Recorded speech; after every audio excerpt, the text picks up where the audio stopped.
Hey, I'm not sure if you know about this, but I was a speaker and a trainer for Google for nearly 6 years. In addition to this, I've been a coach through a lot of my career, helping small business owners and entrepreneurs improve their businesses. But now with ADHD, I've learned a lot about helping other wise squirrels like me. Check out the link at wisesquirrels.com/coaching and book a free session with me to see if I can help you. I have a feeling I can.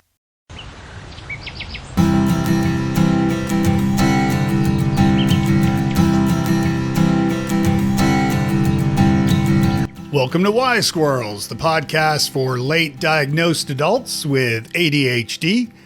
I'm your host, Dave Delaney. And today I'm excited to let you know that I'm speaking with Mendelson, who is an expert on career coaching, and we've got a lot in store, so I will be getting to that interview in just a second. A couple quick things. One, I need to tell you about our awesome sponsor, Inflow. Hello. If you haven't checked out Inflow yet, you really should. Inflow is the #1 science-based app to help you manage your ADHD. It's created by ADHD clinicians and psychologists, and they have a dedicated support system that helps you better understand your neurodivergent brain. Plus, they give you lifelong skills that help you build those skills, and they help you get things done. It's a really cool app, but even before you use the app, you should check out the free ADHD traits quiz that they have created. And you can also meet Quinn, Inflow's new AI ADHD companion.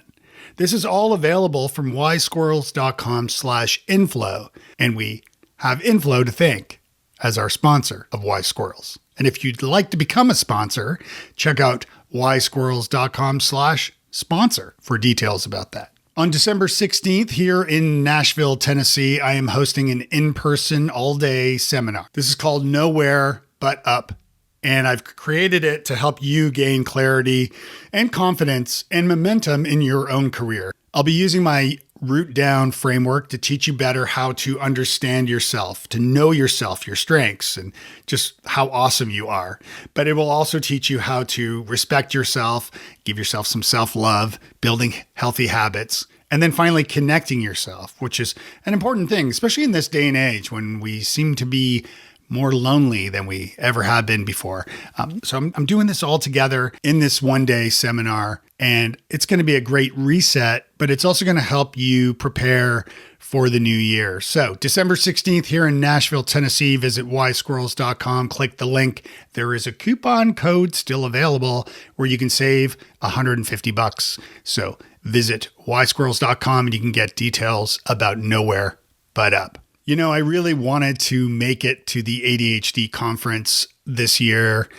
It was in Kansas City. I was even planning a meetup for fellow Wise Squirrels, but it got busy. I had some clients that needed me, and unfortunately, I wasn't able to make it there. But if you were there, I would love to hear about it. This ADHD conference is interesting because it's part science. So it's medical professionals talking about the latest findings and things about ADHD, but then it's also for, it's organized by Chad as well. So it's also for parents and others who are learning about ADHD too. I believe it's pretty big. I've never been. I was supposed to go the first year when I was diagnosed 3 years ago, but it was like right on the cusp and I just missed it. And then last year I wasn't able to make it. And so this year I had hoped to be there, but wasn't able to make it again. So what are you going to do? But I'd love to hear from you if you were there. Tell me about the conference. Was it good? Not so good? Was it too overwhelming? Was it just good enough? Would love your feedback. Love to hear what your thoughts are. And speaking of sharing your feedback, did you know there's a way to record an audio comment or question? All you have to do is visit wisesquirrels.com, click the link to any of the blog posts or show notes that correspond with each episode. I've included a recorder at the bottom of each show notes blog post where you can click and record a comment, or you can just record one and send it to me at hello@wisesquirrels.com. And before jumping into my interview with Shell, I did want to mention one last thing, which is I encourage you right now, click the coaching button and book a session with me. I call them good fit sessions because I want to see if I'm a good fit for you and if you're a good fit for me. The sessions are free. There's no strings attached. I want to spend some time with you and see if I can help you. And if I can, then maybe we could keep talking into the future. And if not, well, that's okay too. All right. That's enough of that. Let's hear from Shell. So my name is Shell Mendelson, and what I do for a living is I'm an ADHD career coach, emphasis on career. My background is all career. I am not, and just to qualify that, I am not an ADHD coach. I am a career coach. My background is 100% career. I started in vocational rehabilitation. I'll talk a little bit about that in a bit, but I help people make decisions about finding the right career fit that matches with obviously who they are authentically, what is important to them, what their preferences are in their work, what their interests are, obviously, what engages them, what lights them up, and finding that fit with our brain wiring. So that's where the ADHD part comes in. Right. And you were late diagnosed as well, right? Yes, I was. I was late diagnosed, very late. Well, yeah. When were you diagnosed? In my 50s, let's just say that. Okay. Yeah. I was diagnosed at 50 as well. Just before my 51st birthday or just before that. So what got you started in the career, advising, career coaching space? Like, I assume you didn't go to college and dream of being a career coach right from the beginning, I imagine. So tell me about that journey a little bit. Okay, I'll tell you about that journey. It started over 35 years ago. So I went to graduate school and I knew I wanted to go into counseling. So I ended up in the vocational rehabilitation counseling program, which I was looking for a position that I would get hired in afterwards. And that was the one that was the most likely for me to get hired while still giving me what I wanted. Yeah. And I did. So as a voc rehab counselor, I worked in the private sector for 10 years. And I help people find positions within their physical limitations, mostly through the workers' compensation system. And so that system didn't work for me after 10 years. I wasn't happy in it anymore. And true to form, luckily with my ADHD undiagnosed at the time, I know when to make a shift. I just automatically know that. So I started making a shift towards working with the general population. And I got trained by Richard Bowles, who wrote What Color is Your Parachute? Sure, yeah. So he was my mentor. He was a person that really taught me the parachute method and just got me excited about doing straight up career coaching. For many years, I did that. I loved it. And I still, to some extent, use that model. And then I ended up getting, again, with my ADHD and creativity, decided I was going to start a franchise system. And that's too long of a story. That's like a whole thing in and of itself. But I started a franchise system called Kids Art. And I was the CEO and founder for quite some time, until I realized that wasn't really my calling. It was just something, it was what I call a mission. I talk about that in the work I do, like mission versus purpose. It fulfilled some of my purpose, but I wasn't happy. The reason it wasn't my purpose was anymore, or was not a mission anymore, was I was not happy in it. So I left. It's a long story, but I did leave, and I went directly back to getting my diagnosis. I went directly straight to getting my diagnosis because one of the reasons I left was of all the mess that occurred during my stint, I'll say, with kids art. Yeah. And it was so many things that made me realize I was just not happy. But beyond that, there were things going on with me I needed to figure out. Right. So that was when I got the diagnosis. Mm. And then everything made sense. Right. As we So say, yes. everything falls into place at that point. And then I said, okay, my calling really is doing the career work, because that's what I always loved doing. I just really loved doing that. So I went back to just focusing and targeting on working with our tribe of neurodivergent folks. And that was, I would say that was 16 years ago.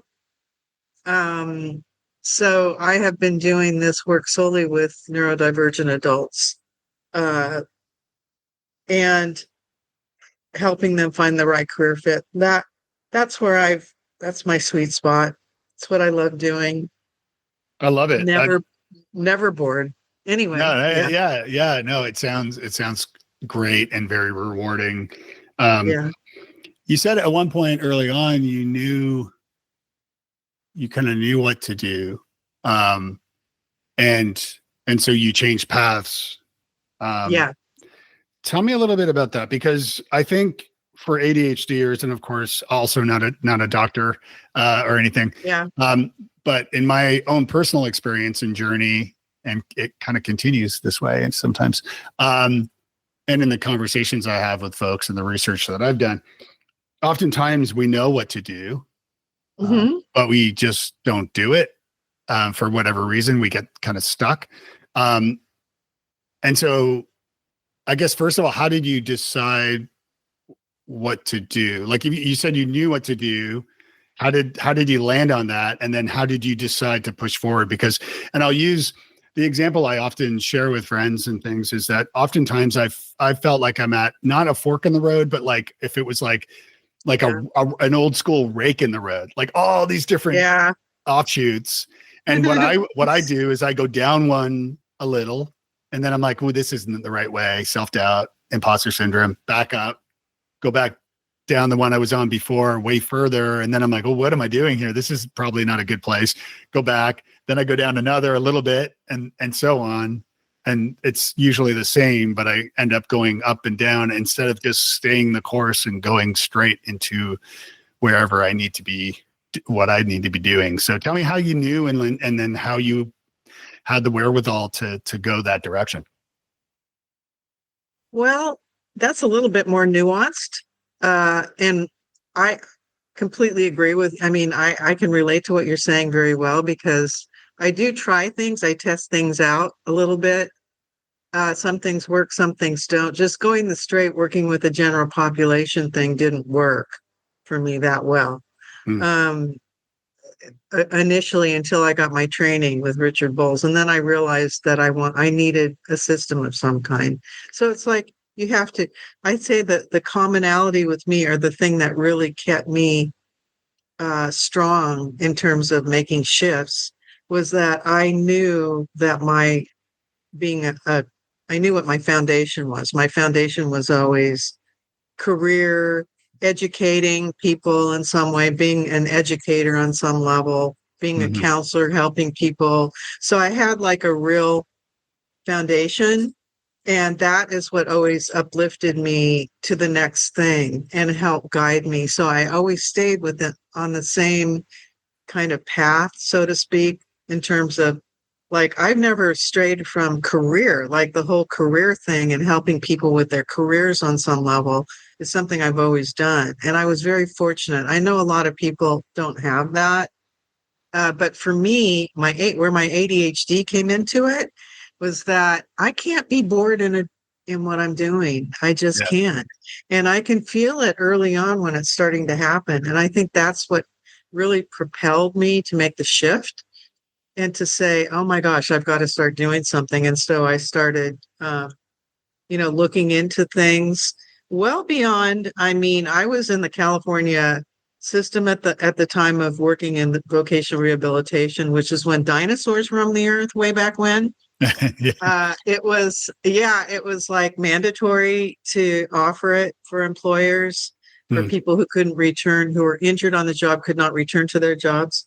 But the system was breaking down, and I could see it was going to become obsolete, and I could see it was going to get voted out. I could see in the legislation coming down. We have that. I think we have the gift of kind of the 360-degree ability to see things almost psychically. The big picture thing that we have. And that's something I've always had. And I tried to warn people and say, look, you better start making some changes. And so many people lost their jobs and things like that. But I had just moved on. I found other ways to keep doing what I was doing on some level. And people were coming to me going, how did you do that? Well, I just knew I had to I don't know. I just knew ahead of time I had to do it.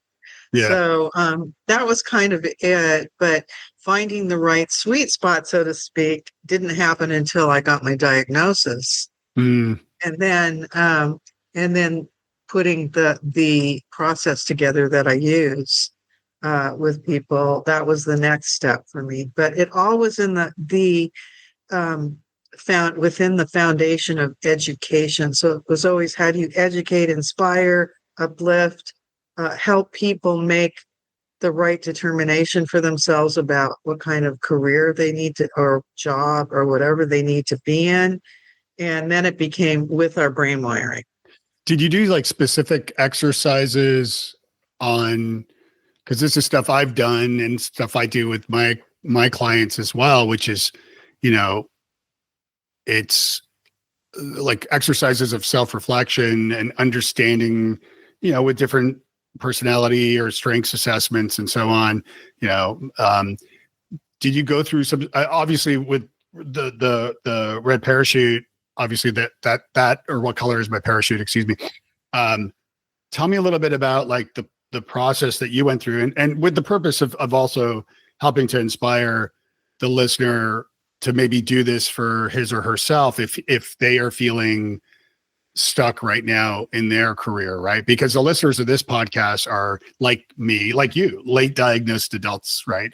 And so oftentimes, yes, it all makes sense, but then it's time maybe, and often maybe that diagnosis comes because of anxiety or depression or just, bad luck. And you want to see somebody to talk to, like a therapist, and then you receive a diagnosis kind of in that process. That's part of, how people discover more women. It's often with children, of course. But so tell me a little bit about like how somebody can tap into their strengths. Hey, it's Dr. George Sachs, co-founder of Inflow and proud sponsor of Wise Squirrels. If you're living with ADHD, you know it's not just about the focus. That's why we created Inflow. And our newest tool, Quinn AI, an empathetic ADHD micro-coach. Together, they're designed by expert clinicians to help you understand your brain, build habits that actually stick, and feel less alone in the process. Take the free ADHD traits quiz at wisesquirrels.com/inflow to get started.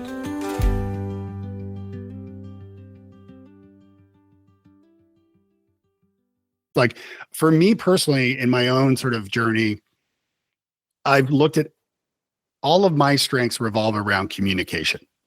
And so I often say, like, I have like an umbrella. It's the communication umbrella. Like yours would be maybe career umbrella, right? And education, everything else, or education. Excuse me. Yeah, it would be probably education. Yeah, and career would be part of that. The umbrella.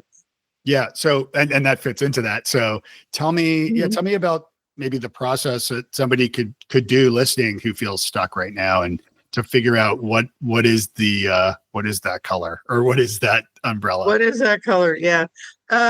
So when I did parachute coaching for so many years, and basically what I found with people with ADHD after I got my diagnosis is that it didn't work anymore. It didn't work as well because it was too confusing. There was just too many things to kind of figure out, and things that were left out that we needed to take into consideration.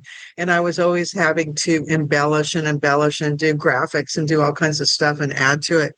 I finally realized I need to just do the freaking book on this. And so I did. I have can I plug it? Can I tell people? Yeah. Go ahead. Yeah. Okay. It's called Unlock Your Career Path, a course for neurodivergent adults and teens. Mm-hmm. And it literally will take you through everything you're asking me now. It will take you through all of that with a lot of self-reflection. So the thing is, it's new. The process is always going to be nuanced with our brains. There's always some things that will work and some things that won't work. So certain exercises people are not going to want to do. And I don't know how this sits with you, and it's not any shade on people that do assessments, but I don't do them. I stopped doing them many years ago. I used to do them. I did them for years. I didn't find for what we do that it's helpful. Interesting. What did you find? Yeah. I find the thing I always use, I'm always skeptical about things anyway, but I know, and I always preface, like when I talk about any sort of, Myers-Briggs or DISC or whatever assessments, I always, preface by saying, like, it's unscientific. We know that it's unscientific, but oftentimes the benefit of doing them and doing, in my opinion, and doing multiple is without spending a ton of money or anything on them. You can find a lot for free, but you do them and it shines a light on identifying, say, the strengths that you have that you already have deep down inside, or you just haven't confirmed them or you haven't landed on them. And so the benefit I find is that if you do multiple, and I've done them all, I think if you do, well, not all, but you've done multiple strengths assessments or profile or personality assessments or whatever, you can start to see the similarities between the results that may say things with different words, but mean the same thing. And that's kind of part of the process I've used to try to land on sort of communication as a kind of umbrella. So let me just say that you asked me about career. This is about career. Yeah. It's not about. So for career, the assessments don't work as well. They just don't for our brain wiring, because it is so nuanced and because people really need to have ways to pull this information together by first exploring themselves and being very truthful with themselves and not comparing themselves to other people and getting rid of the noise that's all those voices of other people in your life and in your head. We have both. Yeah. We've got them in our head and we've got them outside of ourselves that are pulling us in different directions and saying, why don't you try this? Have you ever thought of that? Have you ever blah, blah, blah, blah, blah, blah. So this is what I do is it's strictly all about me. It's not comparing you to anyone else. Okay. Yeah. And what I found with assessments is that right away, when you take one, sometimes they're asking you questions that aren't even relevant, like having you pick two things that don't even make sense. Right. And then comparing you to people who are very often not necessarily neurodivergent. Mm-hmm. Right. Yeah. So then you might get like a little hint of some things, but it's not going to it's not going to pull out of you who you are and where you're really going to shine. What does pull that out of you? What I was going to say is the process to unlock Career Galaxy / inspired by Parachute really does, because it just asks you questions. It takes away all the outside influence that you might have. Yeah. I put people in what I call the career bubble, and I tell them while they're working with me, they can't really talk to their spouse or their partner or any of their friends or family about what they're coming up with during this time. Mm-hmm. Because the second they get an eye roll, the second they get about, have you thought about, the second they get any little inclination that there's something else that they might consider other than what they're really authentically coming up with, that's going to pull them off track. So what is the what would be the starting point then, besides like right away? I mean, obviously buying your book or hiring you, but let's say let's say No, you're my I'm going coach. to tell you. Let's say you're my coach right now. Like let's put Dave under the microscope. Like let's say I came to you and said, Shell, help me. I'm stuck. I don't know what to do with my life.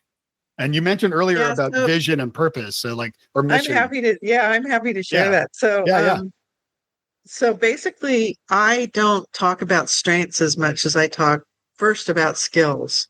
Okay. And remember, it's all about your preference. It's all about the things that light you up, about what I can call your must-haves. Okay. Yeah.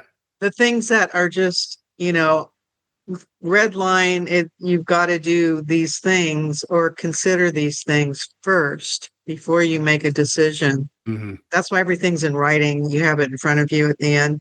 But basically, Lee, we start with what are the skills that you prefer to use? And I have different ways that we get to identifying and prioritizing your top skills. All right. So try me on it. I want to do it. I want to be a guinea pig. Well, I can't, it's hard to do unless you kind of go through the exercises.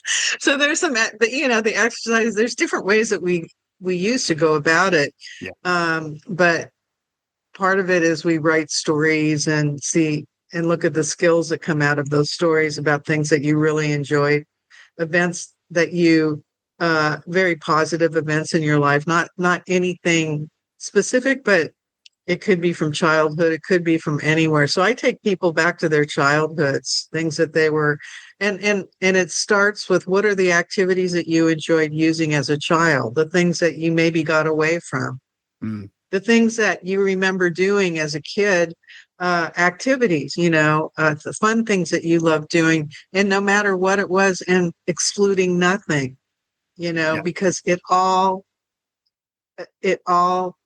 sort of speaks to, at some point, who you are and what really intrinsically lights you up. And that is not something that will ever go away. There's always like a basis there. And people, when they go back and they look at all that stuff, they forget. Because, with ADHD, with being neurodivergent, many of us just forget about the things that we've done in our lives because we get so focused in on whatever it is that we have to do or wherever we're at. And we don't stop and celebrate the wins or recognize the good stuff that we do. We don't recognize it, but we forget that, oh God, I love doing this thing and I was so good at it. And Shell, I was an extra in a Hollywood movie. I loved acting and I loved and I was a joker. I loved doing fun, but practical jokes or getting the class clown, getting people laughing. I loved writing stories, creative writing and things. Now, fast forward all these decades, I love delivering keynote presentations in front of audiences. I now understand myself enough to understand that, I never got dopamine. And standing in front of audiences or getting laughs from people or networking and meeting people. That's why I wrote a book about networking. Yeah. It's because I get all this energy from the people that I meet because I'm also extroverted that I get this dopamine rush. And so it helps me understand. And I also I trained with Second City in Toronto. And so I have a pretty deep background in improv and comedy and performance. And it all fits with what you're doing, right? It all fits. I need to figure out how to make it better. Yeah. So that's what I'm saying. It doesn't have to be, it's not literal. None of it is necessarily literal. It's just that you need to understand what those things are and go back and relive some of that to pull some of that out in the beginning. That's the beginning piece of what we do. Yeah. And then it goes from there. And then you start breaking it down into who are the people what are the characteristics of those people that you enjoy that are important for you to work with and the ones that don't. We start with what you don't like. So a lot of times, who do you not want to work with? Remember those people. And it's not hard for people to remember who they don't want to work. So it's easier to list what you don't like and then convert that to what is important to you, right? What your must-haves are, and then to prioritize those things. So another big piece of it are what are the conditions that you need to have? And a lot of talk is happening right now around working conditions Yeah. for people, divergent people. There's a lot of talk about that. Well, that goes well beyond just a few little shifts in your workplace. It's really about knowing and being aware of how different conditions impact you and really understanding that at a very deep level. And we go through that. And then it's going through all the industries, special interests. I call them fields of fascination, things that, areas that maybe you had thought about, like acting, like maybe doing something in the movies, or just being in certain, around certain kinds of people who are doing certain kinds of things that really inspire you. You mentioned dopamine. Yeah, you've got to have that on a fairly regular basis, which comes from engagement. And feeling really interested beyond just the norm, something that will be sustainable over a long period of time.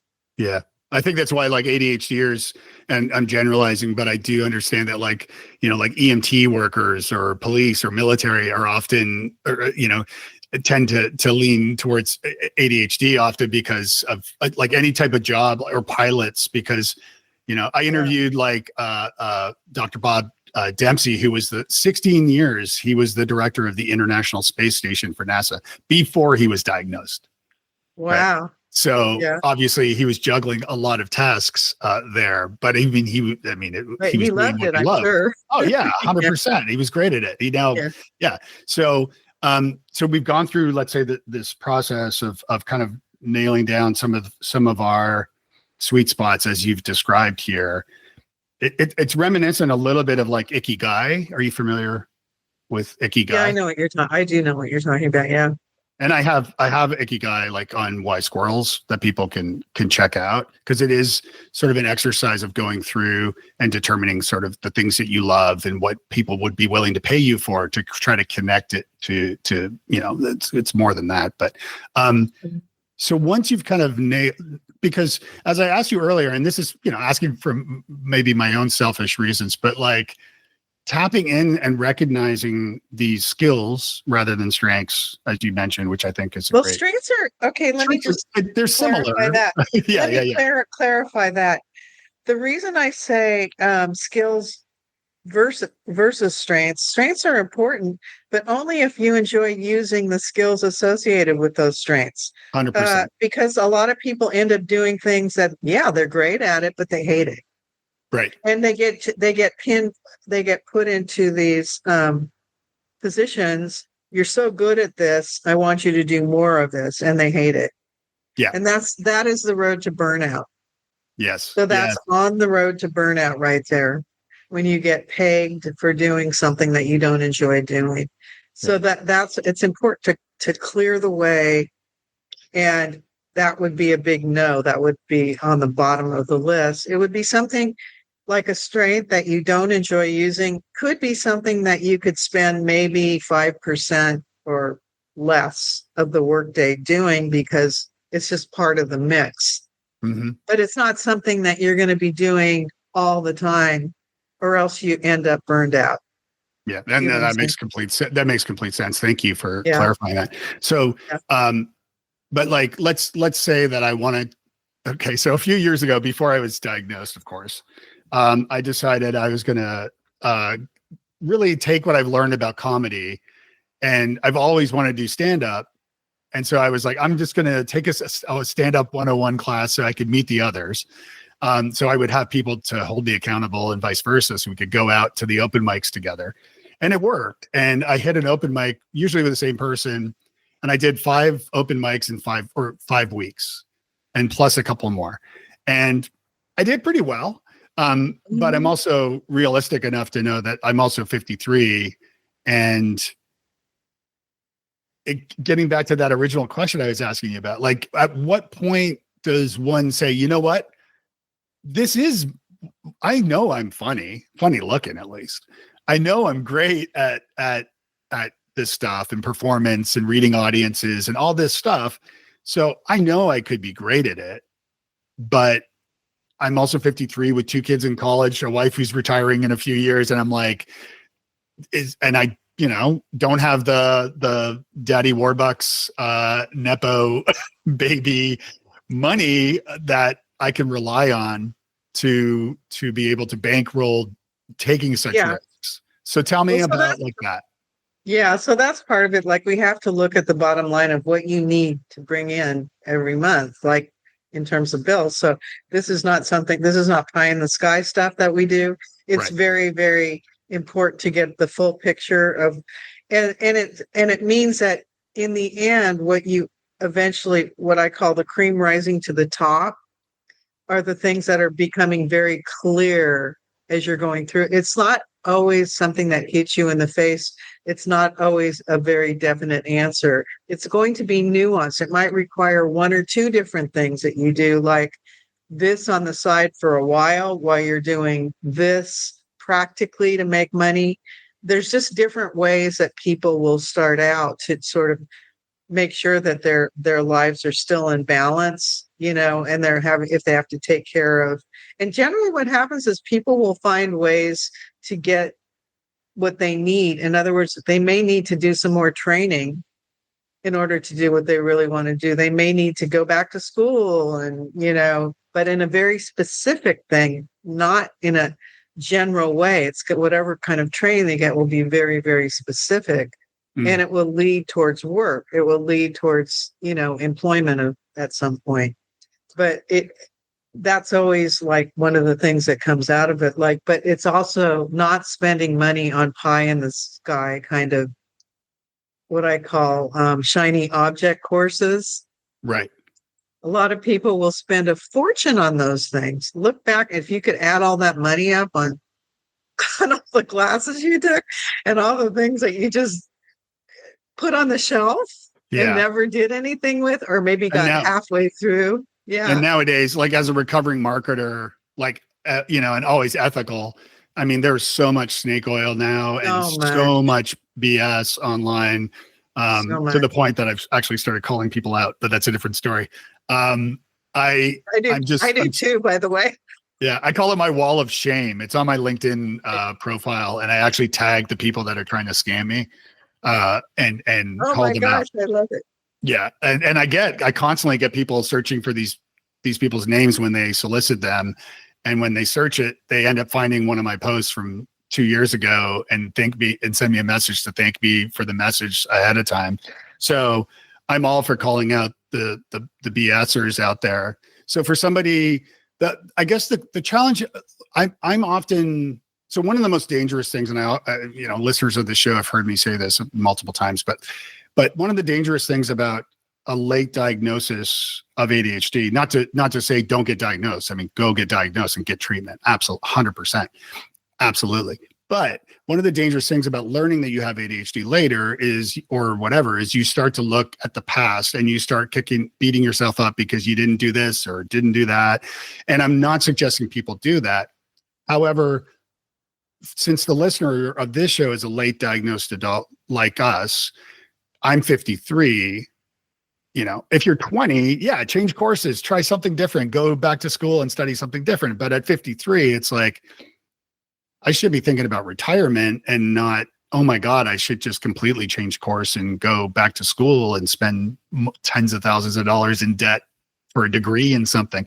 Like, how do you know it's the right choice obviously there's nothing definite, there's no crystal ball, but how do you know you've chosen that right fork in the road by doing a lot of I hear what you're saying. Sorry. By doing a lot of the things that you should have done before, but didn't. And now you're going to do them before you make these decisions. Yeah. And that would include not just research, but having conversations with people, joining organizations, getting real clarity. Like people, I think when they go through the process I do, the biggest thing that comes out of it is confidence. Like I just ended a class last night and every single person said they feel 100% more confident in their ability to make the right choice. They have the tools. They know what to do. If they haven't done it yet, they have accountability to continue to do it before they make the choice to either go to do the next step, which could involve doing some kind of training. It could be just a certification. Mm-hmm. It could be getting a certificate. It doesn't necessarily mean going back to school. Yeah. It could mean, and I always say, what are the alternative routes to going back to school? When you talk to people, how, people get into their fields or to do things differently. It's not always about going back to school. Yeah. So it's really doing the work that should have been done earlier in life, but doing it from the ground up. And finally, realizing and connecting with what it is that you're supposed to be doing, which is accelerating. It's never too late for that. Yeah. I mean, you could be spending your time saying, oh, I should be retired, and then not retire and not be able to retire. Or you can figure out, how you can live your life in a way that's going to be fun and exciting and learning and expanding and growing, and maybe do something part-time that you really enjoy. It doesn't matter. There's so many different ways to do it. It's just that you won't know what those ways are. You won't know until you explore and talk to people and find out and do, the must-haves, prioritize what's important to you all the way. What is really, truly important?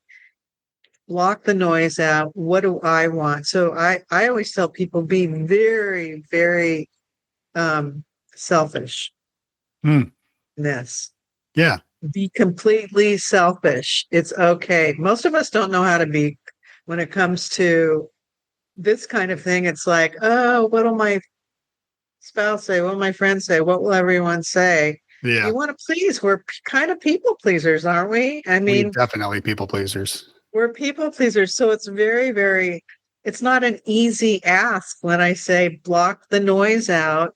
What do I want? And I have to remind people. And there's a part of us that will always resist doing that. There's that resistance. I call it the safekeeping self. Yeah. That safekeeping part of us is always going to say, yes, but. And that, yes, but. Yeah. So, my gosh. you could. I literally, sorry to interrupt. I literally just did a workshop this week for a client, like 13 people, sales team for a company.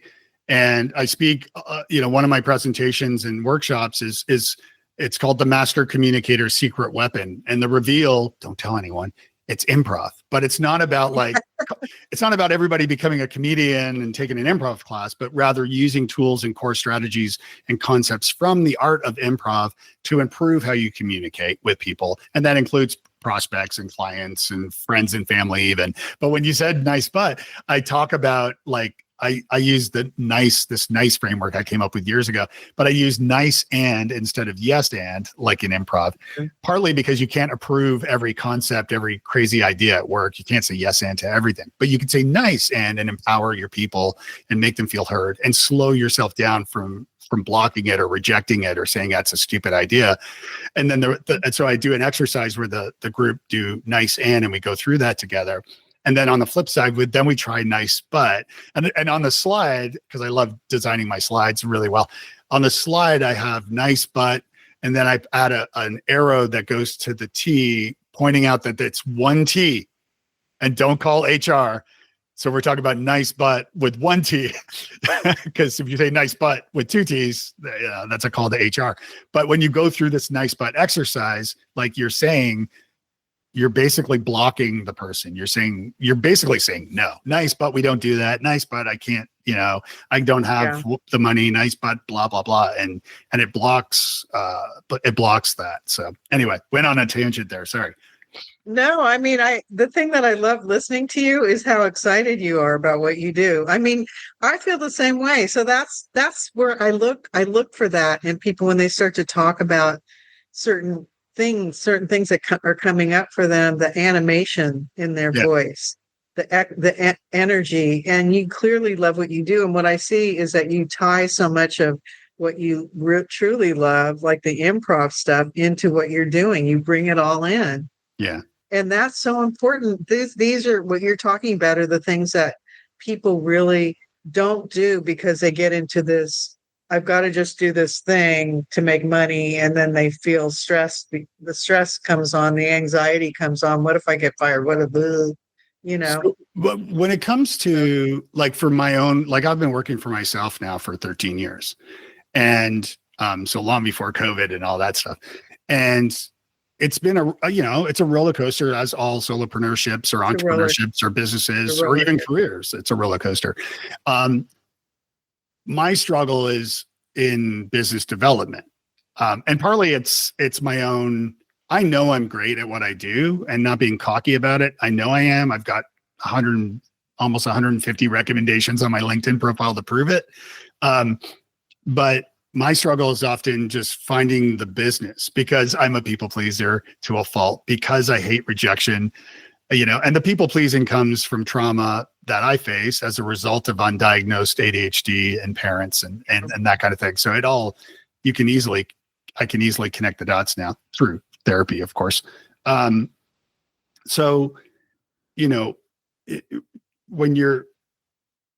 don't have like a business manager to sell my services. And I feel, and when I speak with people, I should be like book solid. However, I go through a lot of dips. Any ideas during those dips, what I could do to help improve my own business that way, to get the word out more? Because I think a lot of people who are going through career transitions or change, maybe they've changed course, and they've worked with you on this, and they've maybe taken some training or whatever, or they've done informational, meetings with people in the industries. They've attended those, networking events, which is all amazing, great advice. They've done all that. What next to help move the needle for them? Well, I don't like marketing any more than you do. I'm the same way. I mean, I don't know how much I should say here, but I think it's just you and me. Don't worry, Shell. It's only you and me. Oh, it is. Oh, okay. Yeah. Just you and me. No. How about you might need to, you might need to edit this part. But no, go ahead. Yeah, my business was thriving before January. And you know what happened in January? Yeah. And I think that's happened to almost to people that are not in services that are absolutely 100% necessary. Yeah. And it's been a roller coaster for me too. So I really understand that. Yeah. But I don't take it personally necessarily because I was 100%, I was book solid, not even an issue before then. And all of a sudden it took a very deep drop. And I think people just aren't talking about it. I think it's happening to everybody. So I don't think it's necessarily you. I just think that you can never stop talking about what you do and engaging people, and what you're doing with podcasting. And I find that being interviewed helps because people really get to know you. They just want to know who you are and what you have to offer. And that what better way than having people get to know you through the airwaves or hearing you on an I would interview with other people like I'm doing with you. I think that is really the best way to do it. And then, of course, you have to have the SEO person. And you have to have. And I do all that. I mean, like, let's see, that's all there's. And if you talk to your SEO person, Google is crazy now. I mean, it really, he'll say, oh my gosh, it's just, I have to start all over every other week. I don't know what's going on. So SEO does play into it. And for the listener, that means search engine optimization, which means that if somebody is Googling for what you do, hopefully you're coming up. And to be clear on this is something I advise my clients on too, because I was a speaker for Google for 6 years. So I taught thousands of people how to grow their businesses online on behalf of Google, representing Google. And I traveled internationally doing this. And so I know SEO, search engine marketing, SEM, and nowadays too, with the quick adoption of things like ChatGPT and other AI agents and AI tools. If you go to wisesquirrels.com right now and you scroll to the bottom of the page, you'll see a message down there just for the AI bots, because and it says, if you're a human, you can stop reading now. That is being used to teach and train AI on who I am or what Wise Squirrels is. Because if you look at like Google Analytics and you start looking at the inbound traffic to your websites, hopefully you'll see ChatGPT, among others, Perplexity, or all the others, Gemini, sending traffic to your website. So somebody is on ChatGPT now asking for a career coach, or that they have ADHD and they're searching for a career coach. You should be checking that to make sure that shell is coming up. My struggle too sometimes is deciding, okay, what am I doing? On ChatGPT, I know on Perplexity, I probably am pretty strong there. But yeah, I mean, the thing is, you were asking about what are some of the things. I think you just need to keep doing what you're doing and not give up, honestly. And there are dips. I mean, I've had some serious dips before I finally found my sweet spot in terms of what I do and getting business, basically having my business thrive. It was very, very up and down and very choppy. But the one thing I would never give up is working on my own. And I've worked on my own for the past 30 years. Yeah. I cannot work for other people. I realize that I cannot work for other people. I've just updated my personal business card. You can see it on camera here. Oh yeah. And then it's got a QR code to a secret video and page. But the business card, for those listening, it says, I solve problems. And this is kind of what I've landed on, is when I'm networking and speaking with other professionals at events and things, they may ask me what I do, and I try to turn it around and ask them, I say I solve problems, and they say, well, what do you mean? What kind of problems? And I say, like, well, what are some communication problems you're facing? And at work, I'm not prying on their personal life. And if they come back and say, oh, actually, yeah, we've had struggle with retention or culture or sales or whatever. If it's something that I have the knowledge of how I can help them, that's when I can say, well, I've helped clients with that kind of problem. I'd love to, let's chat more afterwards, grab a coffee, and I can fill you in. Or if it's a problem I can't solve, this is the big part about my book. It's called New Business Networking. I always make it a point to then say, oh, I have ADHD and I'm stuck in my career. Well, maybe I can't help you with that, but I know who can. And that's when I make an introduction to Shell. Right. So, and that's something I encourage everybody to always be doing, is to be mindful of the people in their communities, in their networks. And I think, to your point, I think everybody struggles professionally from time to time, and all businesses they all ebb and flow. So it's a roller coaster, certainly. And certainly in the speaking business, I'm feeling the pain of the tariffs, and as a Canarican now, it breaks my heart. But I completely understand why Canadians are pissed. I am too, and I live here. Yeah. You're in Canada. Okay. Yeah. Oh, no, sorry. I live in the States. I live in Nashville, but I'm Canadian and now also American. So, but I think people who aren't, honestly, I feel like most professionals are going through this, and it's impacting everybody, the whole tariff thing, because people are like, do I do this or do I pay my bills? Yeah. Yeah. So it's understandable, but it's kind of like, well, I go, well, you can stay in this job that you might get fired in, but do you want to have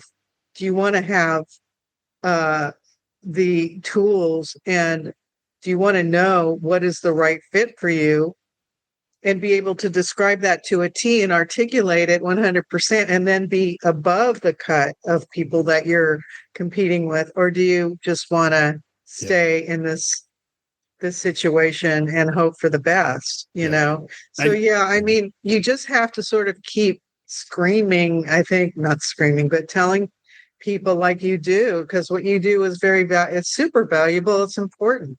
Yeah. And and be relevant, you have to keep letting people know that what you do is so relevant to their lives. It's important that they consider these things like, okay, pay the bills or do that. But if you're talking about paying the bills and you're on the verge of getting fired and with no backup, without knowing what the heck you're going to do next, yeah, then you're in a weak position right there. Yeah. Right? Yeah. Very weak.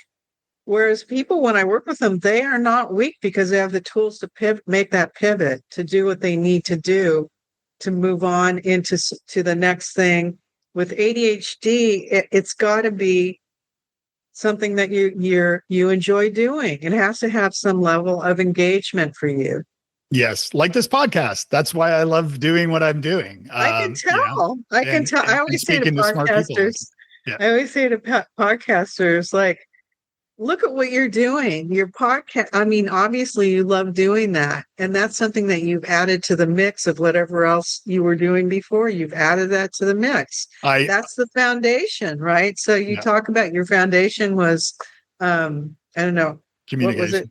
Communications is a big foundation for a lot of people. That everything you do in terms of communicating, you define how you want to communicate, what you want to communicate, the things that you really love, the things you love to communicate, the way in which you communicate, all of that stuff can lead into different directions that are exciting. Shell, this has been incredible. And I know we'll have to do a part 2 at some point and talk more because we're already out of time. And I've absolutely loved having you. Really? Oh my gosh, that was I fast. know. Okay. So for anyone listening who would love to have Shell back on, reach out to me, Dave at wisesquirrels.com, and we can we'll line up part 2 because I think we still have so much more to talk about. And I really loved having you. How can folks get a hold of you and learn more about what you do? Find your book, find your coaching. Well, the easiest way is passion2career.com. Yeah. And then my book is unlockyourcareerpath.com, but it's on the website. So I prefer people first look at the PDF because that's very inexpensive way. You download it so I can make changes easily. Yep. Instead of printing out a whole new set of books. But you can get the book on Amazon. Okay, great. Yeah. But anyway, that PDF download is very, very inexpensive and it's fillable, by the way. So you can do the process. And then I do the masterclass, your next career move masterclass. You can schedule the intro call with me on the website. Awesome. Well, thank you again for being on the show. I appreciate you being here and sharing your wisdom and story. I think it's really inspiring and this has been great. So thank you. You are too. You're the kind of example that I like to give people of what it's like when you're incorporating all those skills and all those things that are important to you in your work. Thanks for tuning in to Wise Squirrels. Please make sure you follow the show so you never miss an episode. If you enjoyed the show, leave a review, please, and visit wisesquirrels.com/love for bonus content, audio comments that you can leave, membership information, free coaching, sponsorship details, booking information, and much more. Drop by wisesquirrels.com/love. Check out the link in the episode description below and explore now. Thanks again for listening.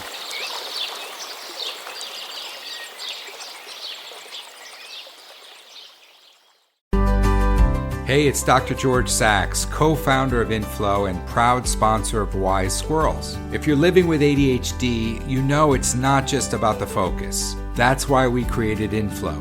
And our newest tool, Quinn AI, an empathetic ADHD micro-coach. Together, they're designed by expert clinicians to help you understand your brain, build habits that actually stick, and feel less alone in the process. Take the free ADHD traits quiz at wisesquirrels.com/inflow to get started.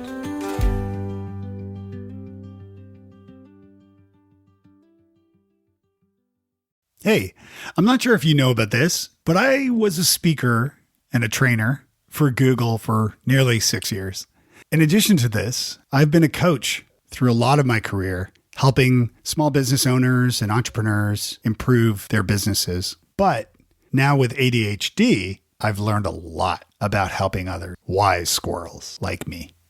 Check out the link at wisesquirrels.com/coaching and book a free session with me to see if I can help you. I have a feeling I can.